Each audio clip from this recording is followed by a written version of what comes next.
Okay, thank you. So for the next sort of 45 minutes, really, guys, just want to take you through and really sort of ask you to stand back and ask yourselves, are you really sort of ready for managing cyber risk, given the prevalence of it, and certainly the prevalence of it in the construction industry? So I've got about 45 minutes of information, but it's all at a non-tech level. So this is not about technology and cyber software. This is all about cultural change, really, and making sure cybersecurity is, when I say on board, that means the board really owns cyber and have got a plan for it. So Adam's driving my presentation. Ad, do you want to, I think the first slide is a kick-off, really just a bit of background on myself to save me doing that. So if you want to crack that on, Ad, please.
Thank you. That's really good. That's just a little bit of, I guess, background. I've had over 40 years now in industry, and all of those years have been involved in security, physical, and more lately, of course, with cyber. But data and looking after data has been at the heart of almost every role that I've done in my career.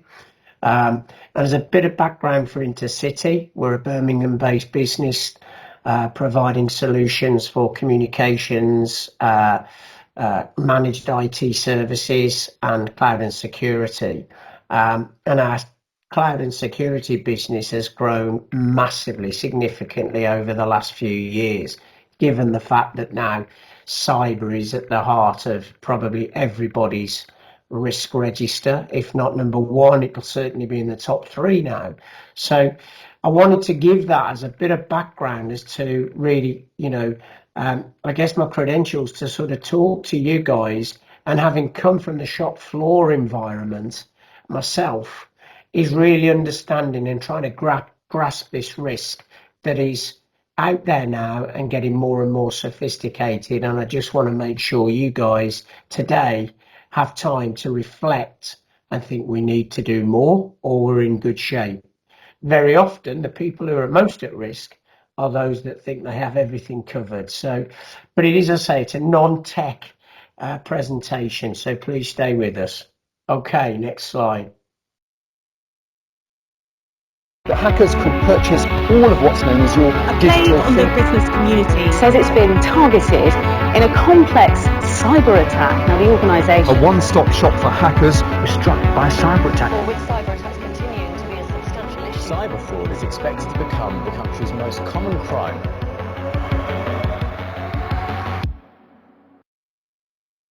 The hackers.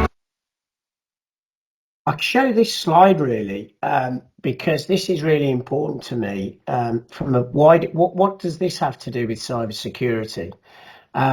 most of the people my vintage will remember the cultural change that businesses had to go through with regards to their colleagues working in a safe manner.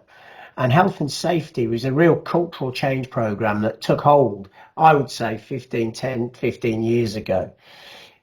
Many people, obviously in your industry have gone on to construction sites 15, 20 years ago, and people would be working with no protective, no PPE, no hard hat, very often no safety shoes, t-shirts that are taken off in hot weather. That was the norm. Now, if you go onto a construction site, in fact, if you see construction workers going to work, they're already dressed, ready for work in a safe manner. Very often they'll have the high-vis t-shirts, they'll have their protective shoes on, they'll wear their gloves, their goggles. You see it as the norm, but it's taken time. But it is a cultural adoption of wanting to work safely. And that's the point I'm really trying to make with cyber security.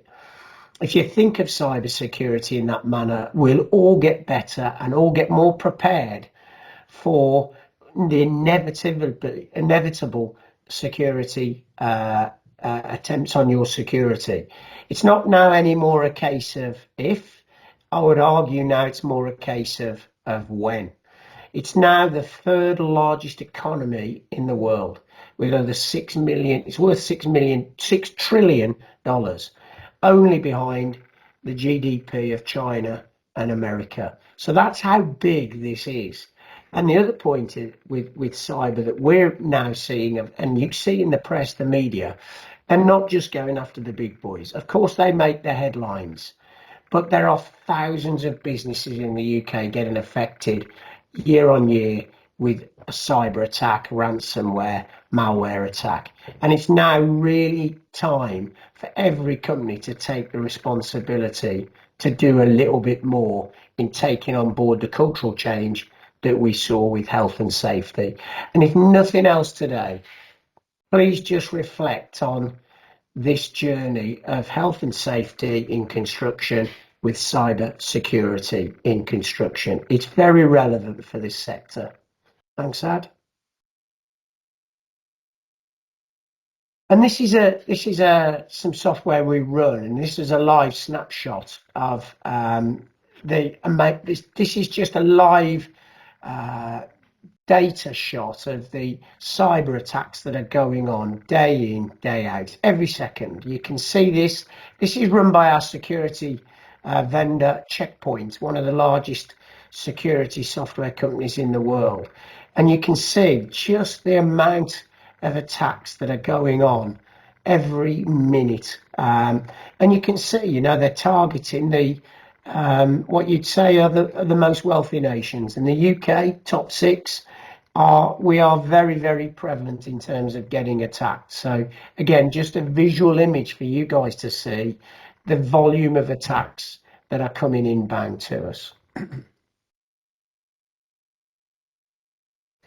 And how important is it for construction? At Intercity, our largest sector, and we serve all sectors. So aerospace, charities, public sector. We've got large public sector contracts with the police, environment agency, hospitals, construction, online businesses. So we cover a huge spectrum of customers. And provide hundreds of secure solutions for our business, for our customers now. But construction is actually our biggest sector still. And this is just a little bit of a snapshot of some of the recent press with attacks that some of you have heard of that have really affected the construction industry. And it was interesting listening to Julie's presentation earlier with regards to credit rating and insurance and making sure that you've got cash flow.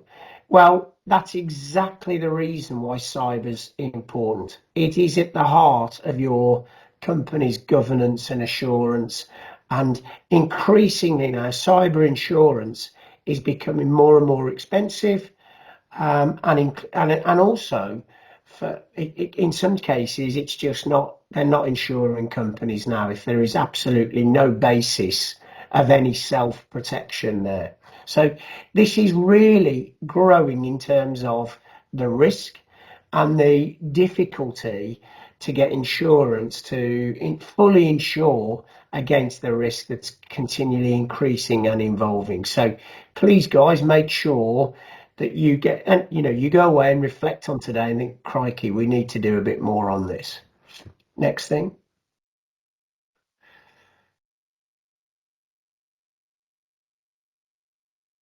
So you can see here, this is from the Department for Digital Culture, Media and Sport, and business in the construction sector are least likely out of any UK industry to have a dedicated CISO, which is a Chief Information Security Officer or equivalent. And most least likely to carry out threat intelligence and least likely to have thorough security controls in place. And by the way, it may be quite a harsh message for me to be giving you today, but it's common in every sector. It's not just construction, because it's a very modern and more current threat that we've at the moment really not as a nation or as a global business community, not really fully gripped yet. But it's getting better and better. But of course, the threat gets better and better and more intelligent. So this is just again another factor of we think it's never going to happen to us. It's never. We don't need to be as worried because we're only a $1 million turnover business. We're only a 10 million turnover business, or we're a 300 million turnover business. But I've got a fantastic IT team, and that IT team have been with me since we started. So those are the sort of things that we need to shake up a little bit, because every aspect, and you're looking at some of the most critical national infrastructure threats, like hospitals are getting hit, the BBC, you've seen it. So, the threat is out there, and it doesn't matter what size, what industry, what sector, that make sure you're managing this risk appropriately for yourselves. Next slide. So I've got Forensic Pathways, another partner of ours, who scraped the dark web for intelligence. And they did this in April 2024, and there were 88 successful ransomware attacks in the UK-based builders merchants in the last 3 years. So industrial sectors are hit more frequently and more successful than any other sector. The reason for that is because very often these types of businesses are working their socks off to stay afloat, providing their customers with services, and very often they're just too busy to lock all the back doors. And it's those back doors that are getting opened, and in some cases destroying businesses. They are absolutely destroying businesses. And I've got quite a revealing case study to show you in a little while of a company, a really well-established company that went under because of a cybersecurity ransomware attack. And the stark facts of this unfolding and I've got the business company director to do a talk to camera for you, so that you can get an idea of just the personal and business effect that these attacks can have. Okay. I won't go into great detail here, but these are the types of attacks that you will see very, very prominently. You'd have heard of phishing, you'll have heard of smishing, and I'm going to show you some QR codes later, and they are genuine QR codes, but quishing is another rising risk, where criminals will put a new QR code in a car park over the existing one. You will go to a website that will look exactly like your car park website, but it will actually be criminals getting all of your card data from you. So these are things that are now very, very prevalent. You can see DDoS there, which is really to just disrupt operations, overwhelm your network. Criminals rent or purchase ransomware to carry out attacks. It is an industry. Display fake alerts to trick victims into purchasing and installing fake software. Crypto ransomware, leakware, and wiper ransomware. Again, looking to make recovery of your data impossible. Next slide.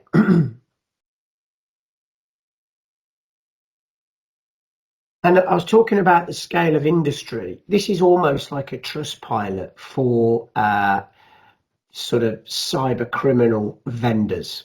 And this is in the dark web. So they actually rate how good the software is and how good the service is to extract money through a cyber attack using their software.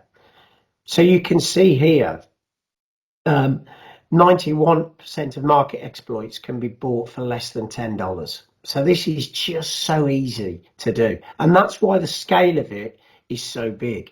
And there are some really sophisticated, well-organized businesses, which I'll touch on shortly, that are out in there, organized crime gangs, real top sophisticated criminals. They're actually operating like a normal business. They have a HR department, they have a finance department, commercial, and these are sizable. And they're continually on the search for recruiting hackers and talented cyber experts. Next slide. You'll have seen some of the names here, and I won't again go into detail, but I'm flashing these up. You'll see one in a minute. These are all recognized and well-known ransomware groups, organized cyber criminals, and they are well-known. They have a trade name, and you'll see Akira coming up shortly. But these are the names that you really just don't want to see in an email demanding money from your business. Next slide. And again, to bring a human touch to this is the FBI have got a bounty on this guy, still live now, with a reward of $10 million. So you can see again, this guy, this is a normal looking guy. He's only 31 years of age, from Russia, and you know, still out there, still at large. So again, this is public knowledge, but you can see here, he's the founder of Lockbit, again, and ransomware, and you can see he's executed over 2,500 successful cyber crimes. Next slide. So I mentioned earlier that we interviewed Paul Abbott, and Paul's a really good guy. These were a customer of ours that didn't take cyber solution from us, but they were we provided mobile phones for them and have done for many years. It's a 150-year-old business, and this is the director of a business telling the story of how a cyber attack ultimately led to the closure of their business. This was just last year, by the way, so it's very raw for him. And this is important. There's still a stigma in this sector with sharing cyber information. If people get breached, they don't like to share that with others. And that's where we're really losing opportunity to learn from each other. So I was delighted when Paul said he would speak for us and to tell his story, and I can build on that. So it's only a short 1-minute video. So if we play that, please, Adam. My name's Paul Abbott. I was Group Director for Knights of Old, a logistics firm with over 120 years of history and over 900 colleagues. In June 2023, our business suffered a ransomware attack which left our systems encrypted and our backups compromised. While we reacted to the best of our ability, our business wasn't able to recover, and ultimately, Knights of Old and the wider KMP Logistics Group went into administration. I've seen firsthand the destruction that cyber criminals leave behind and the effect it can have on so many people's lives. It was a pivotal moment for me, and now I help educate others on the importance of embracing cybersecurity at senior leadership level. It's quite a sobering thought, that. And Paul's very, very honest, very raw. He took a lot of his personal life was taken over with it for 2 months, 3 months. But from the start of the attack and the day he got the email to, I think it was 2.5 months later, they were out of business. Everybody lost their jobs. This is, if you've never seen one, this is the ransomware email that he received. And you can see just how chilling and cold these criminals are. So let's keep all the tears and resentment to ourselves. Dragging out the negotiation process will lead to failing of a deal. Paying us, you save your time, money, efforts, and be back on track within 24 hours. If you fail to agree, we'll sell your information. That came with a £3 million ransom.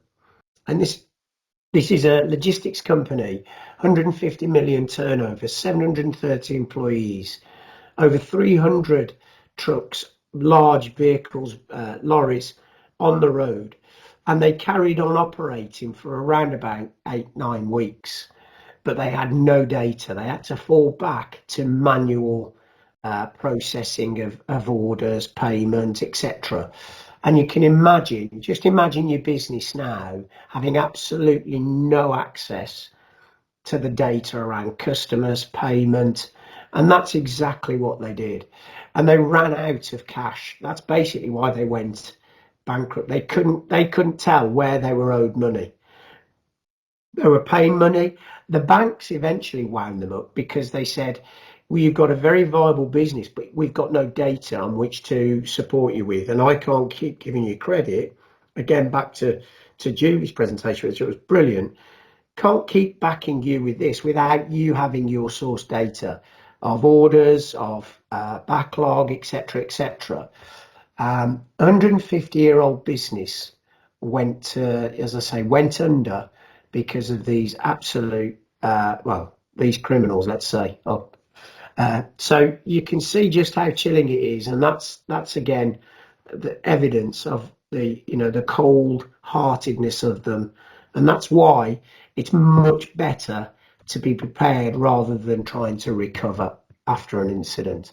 And the cost, I believe you me, the cost is not expensive to get yourself ready for, or improved, and have an appropriate cyber strategy appropriate for your business. It is not costly. It just requires ownership to take on and put some time aside to it. I still see so many boards, executive boards, business owners, CFOs, CEOs, relying on an IT manager or an IT director that's been in post for years. And by the way, they're brilliant people, but very often those people are absolutely under the cosh day to day just to keep the lights on.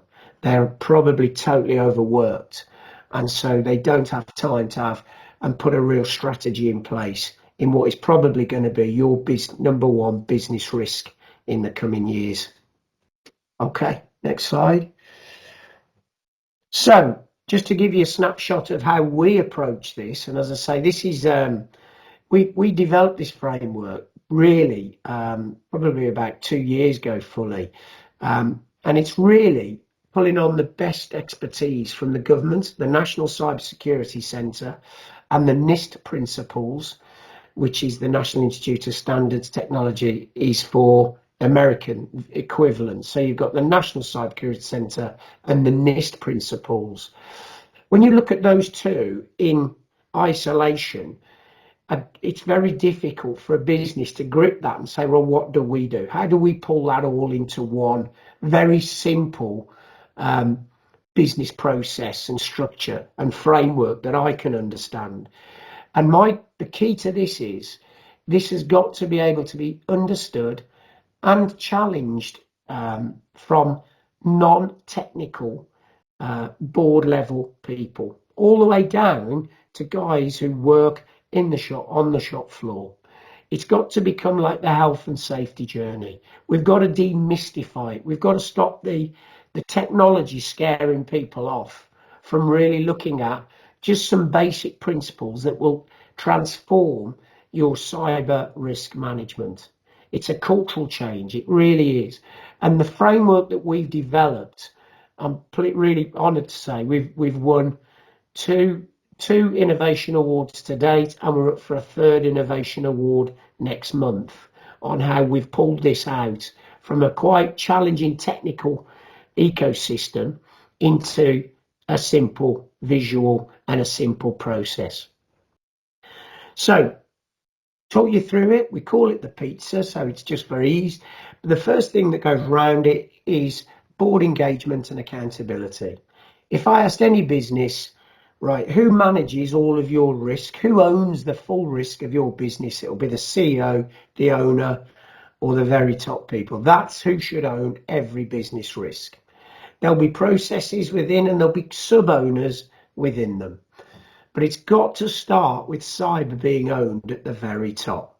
And that's sometimes difficult because people are scared to own something they really don't understand. This will help them break it down very quickly, put a framework in place, understand your risks, understand your assets, and have a plan. There are 6, if you like, pieces to the pizza. The other ring that goes around that's really important is this has to be applicable to customers, partners, and suppliers. Very often, the way into a network is through a supplier or a trusted partner. That's very often a way that we see cyber criminals penetrating networks. So again, making your ecosystem aware that you're cyber aware is really important. It's got to be simple to understand. It's holistic. It's not about tech. It's flexible, but it is about gaining visibility from the shop floor to the boardroom. Those are the, if you like, the 6 pizza pieces. Excuse me. And you can see there, there's only probably 2 of those that are actually related to technology. So first, top, 1 o'clock, leadership, governance, and assurance. Have you got a plan? Do you review the plan? How easy is it to review? Can I understand it? What about people, behaviours, culture? Do people go into work now, as you go into a construction site or you go into a merchant's and you go in and you're logging on, do you start to think secure, like you think safety? And I'll give you an example of why this is important. The ransomware that you saw with KMP Logistics, the reason that was successful was because of a very, very weak password that one of the colleagues was using regularly. And this was penetrated very easily by the tool sets that the criminals will use. That's why passwords need to be strong. How simple is that? So people, behaviours and culture. Do you come to work just thinking a little bit more secure? Have you got a good risk management plan in place for your cyber risks? Do you understand it? And what's the resilience? Have you got a failover plan? Have you got a incident management team ready to go? And I can't do this now, but if I was asking the question in a live audience, please answer this really, really sort of honestly to yourselves. But how many people have had a fire drill in their business in the last 1-2 years? And I would argue there's probably quite a few have had fire drills. You know where the collection, if you like, the area to go with. You know who's a fire officer. You know that escape doors. There's lighting everywhere. You would know what to do, or the company very largely would know what to do in the event of a fire. You'd get out the building and you'd go to your sort of designated sort of collect area. However, how many people have had a cyber drill? How many businesses have said, right, let's mimic now, we've just had a cyber attack and it's taken our system down. How would we operate? How do we communicate to our customers? How do we communicate to our suppliers? How would we communicate to our colleagues that we've been breached? If somebody was breached, how would they react? What would they do? Have you got backup plans? Have you got a manual way to work?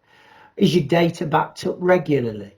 So these things, all of these things are really important to having a really good, robust cyber plan for your business.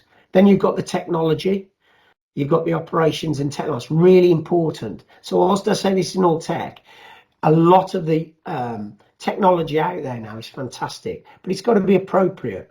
You don't want to be paying for a sledgehammer to crack a nut, but equally, you don't want to be just winging it. So there is a balance, and that's getting that balance right and having advice on that. Also, you may be working into companies that demand a certain level of protection, compliance, and with that comes the benefit, like credit. If you are, if you like, behaving in a very, very responsible and mature manner with regards to managing cyber risk, it's seen more and more now by the financial and professional services as a key aspect of the business assurance and governance. And how ready are you? So this framework we've created here, we've then broken each of those areas down into a very detailed survey and questionnaire that we take companies through. We do it for them. And this is a short video just to explain how we make this visible. You'll see it broken down. It's quite detailed in some parts, but it all builds up into a board level dashboard that you will all understand the language of.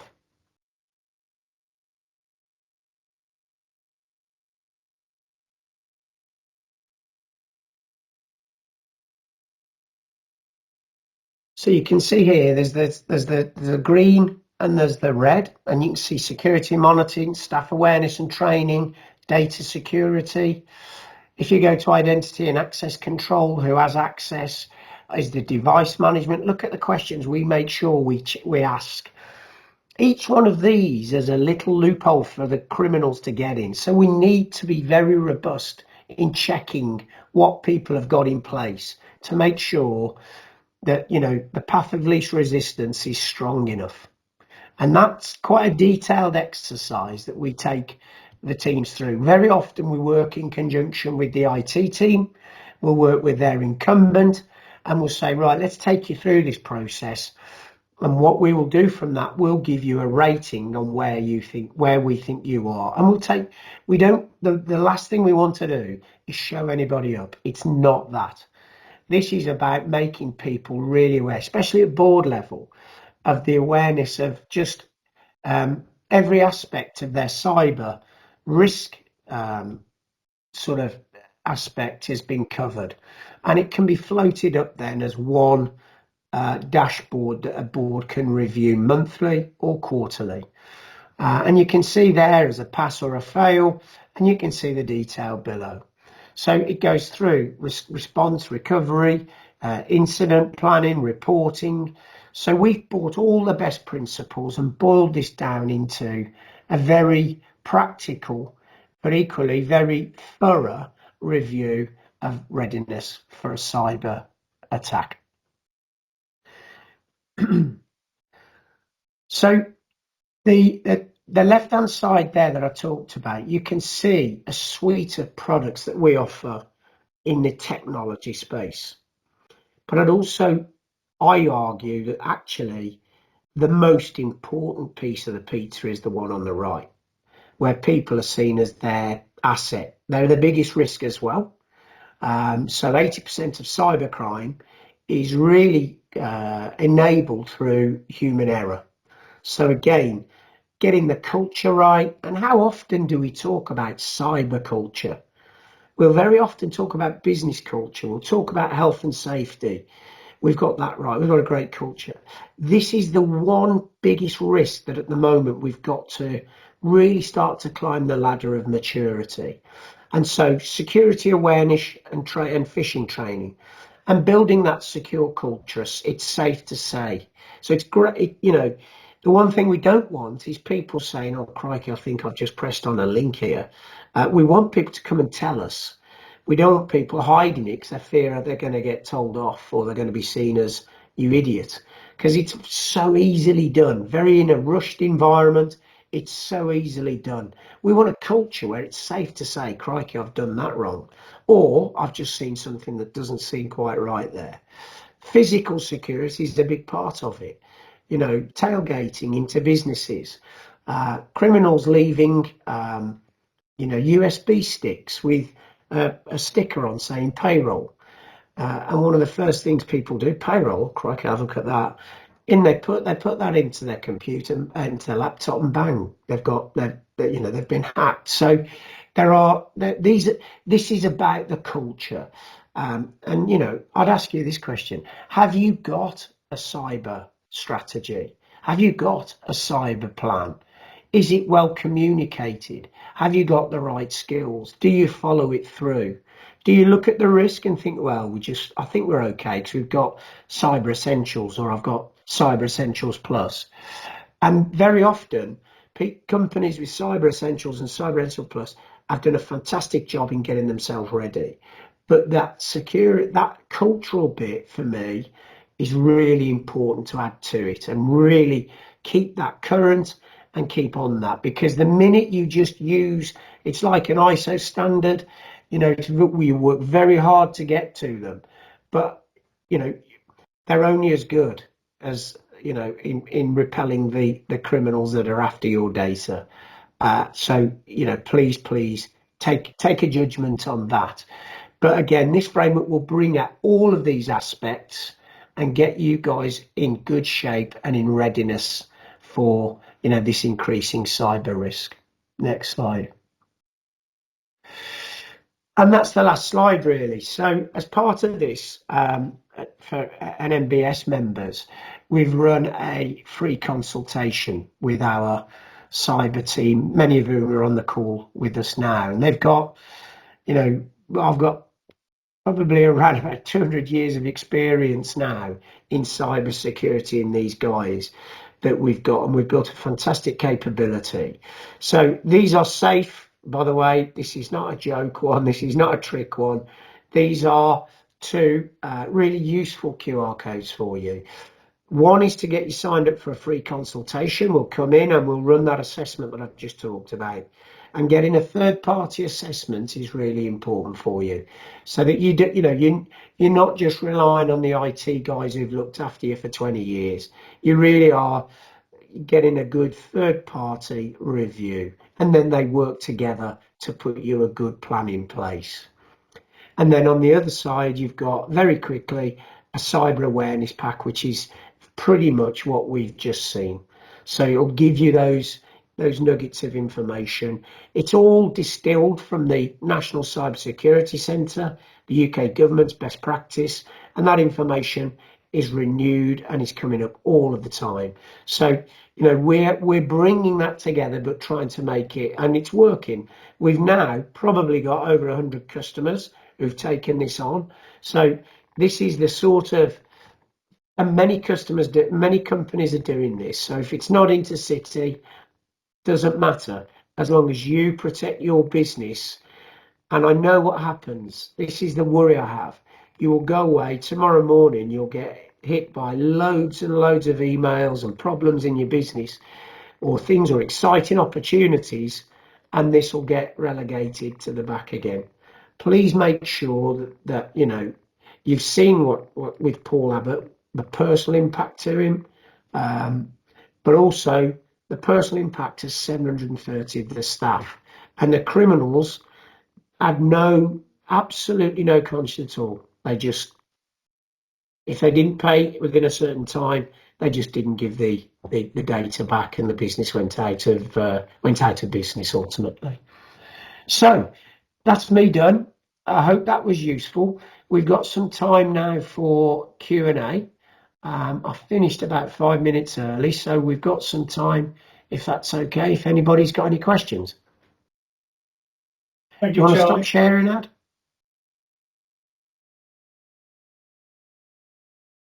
Obviously a lot to take in for everybody, but just one point, we'll be uploading both presentations on the hub, so all the information will be provided that you've seen from Julie and Charlie. Yeah, no problem.